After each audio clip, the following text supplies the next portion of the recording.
स्वागत है आपके इस यूट्यूब चैनल हिंद क्लासेस 234 पे। तो आज को हम लोग देखने वाले हैं आप लोगों का जो क्लास 9th का आप लोगों का कल एग्ज़ाम होने वाला है। ठीक है, 6/10/2025 को जो आप लोगों का एग्ज़ाम होने वाला है उसका हम लोग आंसर की देखने वाले हैं। ठीक है, साइंस का देखने वाले हैं। ठीक है, तो इसीलिए इस वीडियो को शुरू से लेकर अंत तक देखिएगा और चैनल पर नहीं है तो चैनल को सबसे पहले सब्सक्राइब कर दीजिए और बेल नोटिफिकेशन को भी ऑल पे सेट कर दीजिए। ठीक है, तो चलिए पहला क्वेश्चन क्यों चलते हैं, देख सकते हो। पहला क्वेश्चन है आप लोगों का यहाँ पर क्या हो रहा है, जड़ों एवं तनों की वृद्धि वाले भागों में कौन सा विभोज्यतक विघामन रहता है। ठीक है, तो पार्श्व विभोज्यतक, शीर्षस्थ विभोज्यतक, अंतवृष्ट विभोज्यतक, इनमें से कोई नहीं। ठीक है, तो ये हो जाएगा आप लोग का शीर्षस्थ विभोज्यतक। Option number B is the correct answer. ठीक है, ऑप्शन नंबर बी। चलिए अगला प्रश्न देख लेते हैं, बी होगा इसका। नेक्स्ट क्वेश्चन है आप लोगों का, क्या बोल रहा है, किसी समय अंतराल में विस्थापन का परिणाम उस समय अंतराल में वस्तु द्वारा क्या हो जाती है। तो इसका आंसर होगा ऑप्शन नंबर डी। ठीक है, तय की गई दूरी से कम हो सकता है। ठीक है, चलिए तीसरा प्रश्न है आप लोग का, क्या बोल रहा है कि केनाल रे की खोज किसने की थी। ठीक है, केनाल रे की खोज किसने की थी, तो ये हो जाएगा आपका गोल्डस्टोन। ठीक है, option number B is the correct answer. ठीक है, केनाल रे का खोज किसने किया था, तो गोल्डस्टोन, ऑप्शन नंबर बी। अगला देख सकते हो, चौथा प्रश्न है आप लोगों का, द्रव्यमान का ऐसा मात्रक है। तो द्रव्यमान का ऐसा मात्रक क्या है, तो ये हो जाएगा आप लोगों का केजी। ठीक है, ऑप्शन नंबर ए।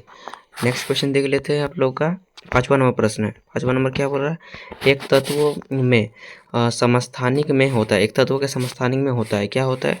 यहाँ पर देख सकते हो एकदम पूरा पूरी वही क्वेश्चन है, 6/10/2025 देख सकते हो लिखा हुआ है। एक तत्व के समस्थानिक में क्या होता है, समान भौतिक गुण, ठीक है, विभिन्न रासायनिक गुण या फिर इलेक्ट्रॉनिक अलग अलग संख्या या भिन्न परमाणु संख्या। तो ये हो जाएगा, क्या हो जाएगा, 5 का हो जाएगा आप लोग का ऑप्शन नंबर सी हो जाएगा। ठीक है, इलेक्ट्रॉनों की अलग अलग संख्या। ठीक है, एक तत्व के समस्थानिक में होता है इलेक्ट्रॉनों की अलग अलग संख्या। छठा क्वेश्चन है आप लोग का, रक्त एक प्रकार का उत्तक है। रक्त क्या है, तो रक्त एक संयोजी उत्तक है। ठीक है, तरल संयोजी उत्तक, जिसे संयोजी उत्तक भी कह सकते हो। ऑप्शन नंबर ए हो जाएगा। ठीक है, ए। अगला देखिए, अब देख सकते हो सब्जेक्टिव आप लोगों को बताया जा रहा है यहाँ पर। शॉर्ट आंसर टाइप है आप लोग का। पहला यहाँ पर क्वेश्चन देख सकते हो इस टाइप का दिया हुआ है।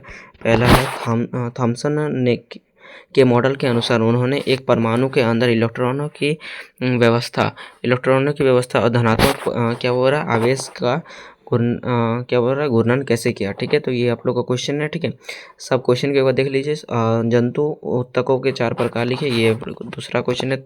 9वां नंबर क्वेश्चन है आप लोग का, संभावित है इस क्या बोल रहा है, संभारिक किसे कहते हैं और एक उदाहरण के साथ समझिए। ठीक है, 10वां प्रश्न है आप लोग का। क्वेश्चन का हम लोग आंसर भी दे रहे हैं, पहले क्वेश्चन को पढ़ लेते हैं। ठीक है, 3 किलोग्राम और 2 किलोग्राम के दो द्रव्यमान के एक स्थान बांधने पर 10 न्यूटन का बल लगाया जाता है, तो परिणामी ये क्या बोल रहा है, प्रणाली में उत्पन्न त्वरण क्या है, त्वरण ज्ञात करने बोला है। देखिए, और उसके बाद 11 नंबर क्वेश्चन है, न्यूक्लियन क्या है और प्रोटॉन और न्यूट्रॉन के न्यूक्लियनों क्यों कहा जाता है। ठीक है, तो और 12 नंबर क्वेश्चन है, पौधे में जाइलम और फ्लोएम ऊतकों के बीच अंतर लिखे और इनके कार्यों के उदाहरण दीजिए। ठीक है, चलिए अब आंसर देखते हैं। देखिए, तो पहला क्वेश्चन था थॉम्स के मॉडल के, ये क्वेश्चन पढ़ दिए, तो अब आंसर देखिए। तो थॉम्स के परमाणु मॉडल के अनुसार परमाणु एक धनावेश गोला होता है। परमाणु क्या है, एक धनावेश गोला होता है जिसमें इलेक्ट्रॉन क्या हो रहा है, इस प्रकार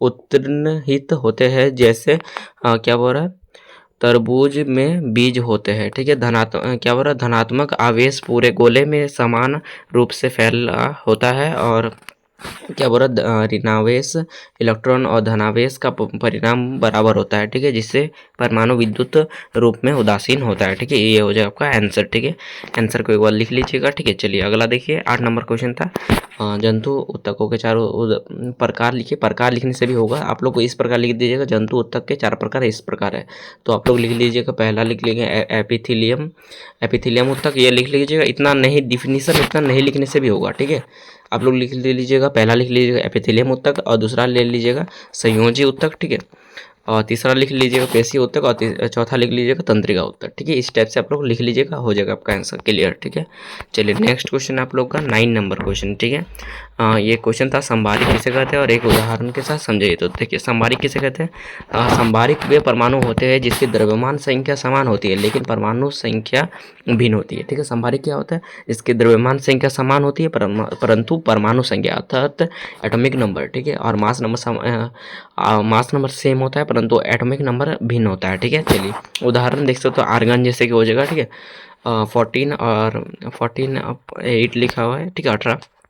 पोटेशियम और कैल्शियम सभी द्रव्यमान का जो संख्या होता है सभी का 40 होता है परंतु जो आप लोगों का परमाणु संख्या है वो भिन्न है। ठीक है, यहाँ पर इसका परमाणु आर्गन का 18 होता है, पोटेशियम का 19 होता है, ठीक है, कैल्शियम का 20 होता है, परंतु द्रव्यमान संख्या क्या है, सभी का समान 40 ही है। ठीक है, लेकिन क्या हो रहा है, उनकी परमाणु संख्या क्रमशः इतनी इतनी अलग अलग है, वही हो गया। चलिए नेक्स्ट आप लोग का 10 नंबर क्वेश्चन था। ठीक है, देखिए 10 नंबर क्वेश्चन है आप लोग का 3 किलोग्राम और 2 किलोग्राम के दो द्रव्यमानों को एक साथ बांधने पर 10 न्यूटन का बल लगाया जाता है। प्रणाली में उत्पन्न त्वरण क्या होगा, त्वरण ज्ञात करें बोला। देखिए आप लोगों को कुल द्रव्यमान ज्ञात करने के लिए आप लोगों को फॉर्मूला होता है m=m1 + m2। ठीक है, यहाँ पर m था आप लोग का, एक था 3 kg और एक था 2 kg। ठीक है, देखिए तो दोनों को जोड़ देंगे तो 5 आ जाएगा m बराबर। ठीक है, और क्या हो रहा है, न्यूटन के दूसरे नियम का उपयोग यहाँ पर हो जाएगा। ठीक है, न्यूटन के दूसरे नियम के अनुसार बल मतलब F=ma जो होता है ये न्यूटन के दूसरे नियम के अनुसार ही आता है। ठीक है, F का मतलब होता है द्रव्यमान और m का मतलब होता है त्वरण और a का मतलब गुणनफल। ठीक है, देखिए तो त्वरण ज्ञात करने के लिए आप लोग को यहाँ पर ज्ञात करने के लिए समीकरण का पूर्ण व्यवस्थित करें। तो त्वरण ज्ञात करने के लिए इस टाइप से आप लोग लिख लीजिएगा a बराबर fa। ठीक है, a बराबर fa लिख लीजिए। उसके बाद देखिए a बराबर fm। ठीक है, गलत हो गया था, स्पीड में बना रहे इसीलिए। चलिए तो यहाँ पर आप उसके बाद लिख लीजिएगा a का मान कितना दिया था, तो 10 दिया था। ठीक है, 10 दिया था, यहाँ पर देख सकते हो, यहाँ पर किधर के, हाँ देख सकते हो यहाँ पर 10 न्यूटन दिया हुआ है, वही लिख दिए। ठीक है, और m का वैल्यू जो 5 है वो लिख दिए। ठीक है, तो 10/2 कर दिए। ठीक है, और a बराबर कर दिए हम लोग 2l²। ठीक है, चलिए तो ऊपर क्या हो जाएगा, आपका आंसर हो जाएगा आप लोग का प्रणाली में उत्पन्न त्वरण आप लोग ये लिख लीजिएगा 2l² है। चलिए 11 नंबर क्वेश्चन है आप लोग का, क्या हो रहा है, न्यूक्लियन क्या है और प्रोटॉन और क्या हो रहा है, प्रोटॉन और न्यूट्रॉन को न्यूक्लियन क्यों कहा जाता है। ठीक है, तो आपको वही क्वेश्चन यहाँ पर लिखा है, तो आंसर इस प्रकार लिख दीजिएगा। न्यूक्लियन एक परमाणु क्या हो रहा है, परमाणु के नाभिक में पाया जाने वाला कण है। प्रोटॉन और न्यूट्रॉन के न्यूक्लियन कहा जाता है। जो प्रोटॉन और न्यूट्रॉन जो दोनों मिलके होता है उसी को न्यूक्लियन कहा जाता है क्योंकि वे नाभिक के घटक है। ठीक है, चलिए तो उसके बाद आप लोग का यहाँ पर क्वेश्चन देख सकते हो, पौधे में जाइलम और फ्लोएम के ऊतकों के बीच अंतर लिखिए और उनके कार्यों के उदाहरण दीजिए। ठीक है, ये क्वेश्चन है आप लोग का, आंसर इस टाइप से लिख दीजिएगा। तो जाइलम के बारे में बता दीजिएगा, वो जड़ों से पौधे के अन्य भागों तक पानी और खनिज के वहन करता है। कौन, जाइलम वहन करता है। ठीक है, क्या करता है, पानी और खनिजों का वहन करता है और भोजन का वहन करता है। यहाँ पर देख सकते हो भोजन का वहन करता है हम लोग का फ्लोएम। ठीक है, और दूसरा पॉइंट है आप लोग का एक क्या बोल रहा है, यह एक दिशीय, ठीक है, एक दिशीय परिवहन करता है। ठीक है, एक दिशा में ही परिवहन करता है, मतलब ऊपर से नीचे, ऐसा ही कुछ होता है। एक होता है ऊपर से नीचे जाता है और एक नीचे से ऊपर जाता है। ठीक है, ये नीचे से ऊपर जाता है, सॉरी, हाँ ठीक बोल रहे, ये नीचे से ऊपर जाता है। ठीक है, भोजन क्योंकि हम लोग पेट के ऊपर ही हिस्से में जरूरत होगा ना। तो यहाँ पर उसका तीसरा पॉइंट है, इसके मुख्य घटक क्या हो रहा है, वाहिकाएँ। ठीक है, विल्स और ट्रेकिड्स है। ठीक है, इसके वाहिकाएँ कौन कौन से है, तो वाहिकाएँ इसके घटक वाहिकाएँ है और एक है ट्रेकिड्स। ठीक है, और फ्लोएम में ये बता दिया भोजन का वहन करता है। और यहाँ पर हो जाएगा बहुदिशीय, ये मतलब जो होता है ये ऊपर से नीचे जाता है। ठीक है, वो नीचे से ऊपर जाता है और ये ऊपर से नीचे जाता है। ठीक है, वही बोल रहा है, बहुदिशीय होता है ये। ठीक है, और तीसरा पॉइंट लिख दिया है, इसके मुख्य घटक चालनी नालिकाएं और सहकोशिकाएं है। ठीक है, तो चलिए आज के लिए इतना ही, फिर मिलते हैं नेक्स्ट वीडियो में। जय हिंद, जय भारत। तो चैनल पर न्यू तो चैनल को सब्सक्राइब कर दीजिए। चलिए बाय।